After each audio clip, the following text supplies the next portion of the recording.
Hey everybody, I'm TG Noob here bringing you M13 Set in Review. Remember, check out my channel if you haven't already and subscribe to potentially win at least a fat pack at 750 views, subscribers, and a box of sweet M13 at 1,000. Okay, so I'm sure most of you have seen cards. I'm not really going to go through them again because I'm sure you know them by now. Obviously, a Johnny Caller of the Pride. If you open this on your pre-release, you're super happy because it's going to be worth money and you get to play a really sweet Planeswalker.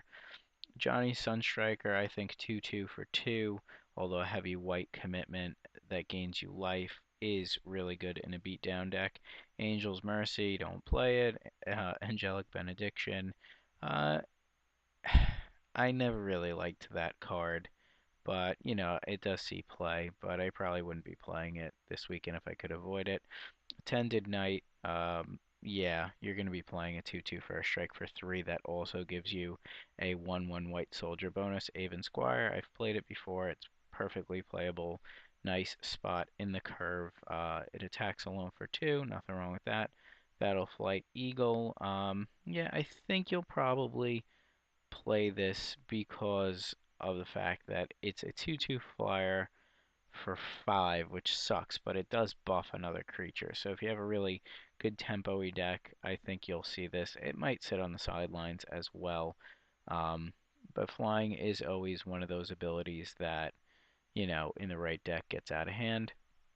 Captain of the Watch, I've played with it before. It's a bomb. If you open it and you have other good white cards, play it. I mean, it gives you 9 power over the course of 6 mana, and they all have vigilance, so nothing wrong with that. Captain's Call is okay. It obviously would be broken at instant, but 3 soldiers for 4. You're getting 3 power for 4, but it's spread across 3 bodies.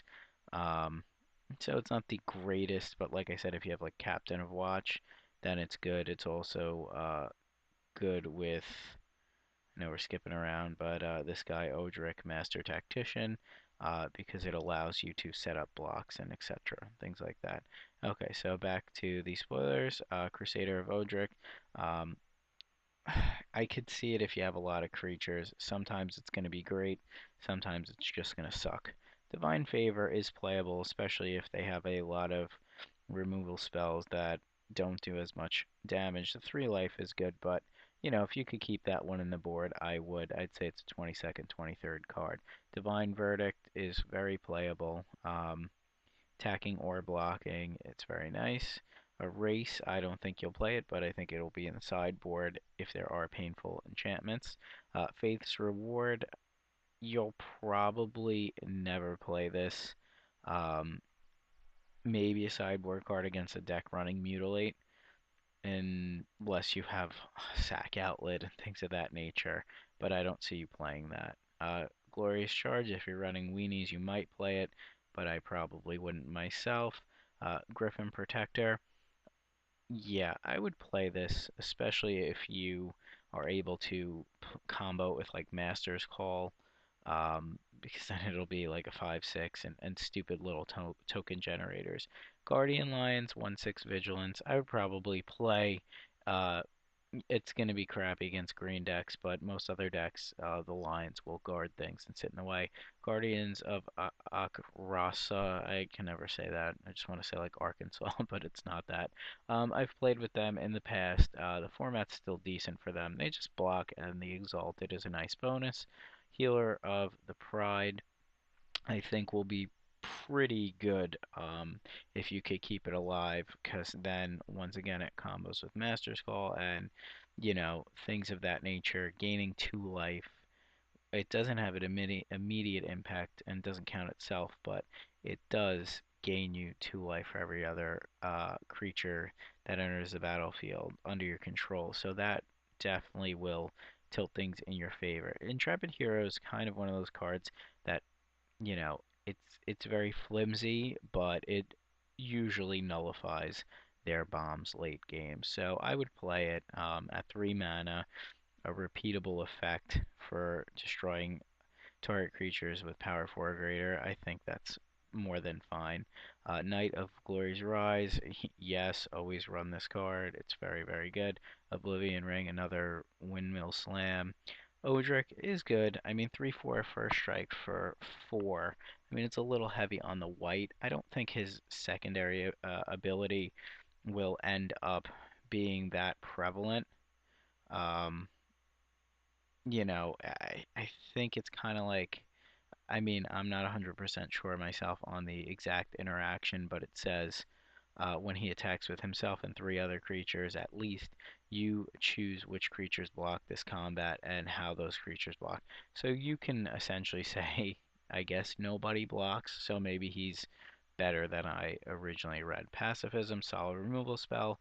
Ox is, like a 20th pick card. He'll get in there. He'll block. He'll swing once in a while. He's a good Ox. Planner Cleansing, always good, especially if they have annoying artifacts or things. It's a little slow and very white heavy, so you want to be playing this year mostly a white deck. Another card I really like, Prized Elephant. It costs 4. If you control a forest, it's a 4/4, and with that forest, you can give it trample.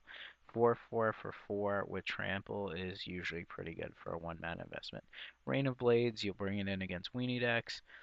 Faith Mender I could see playing. The fact that it has a 5 toughness is really nice, and the double life link or life gain is always good. Safe Passage, really, really nice trick. Sarah Angel, of course, is always a nice card to have. Sarah Avatar might be a little slow, um, but against decks that aren't aggro, it's totally fine, and it goes big. Um, and it's a repeatable source of damage. And if they're playing mill, it's fine. It gives you an out to that as long as it's dead or discarded. Sarah Avenger might look like it's not much at first because you have to wait all those turns, but a flying 3/3 with vigilance is always very good, even though you have to slam it on turn 4, especially in a white weenie style deck, which is like a rush type deck, aggro deck. This is a really good 4-drop.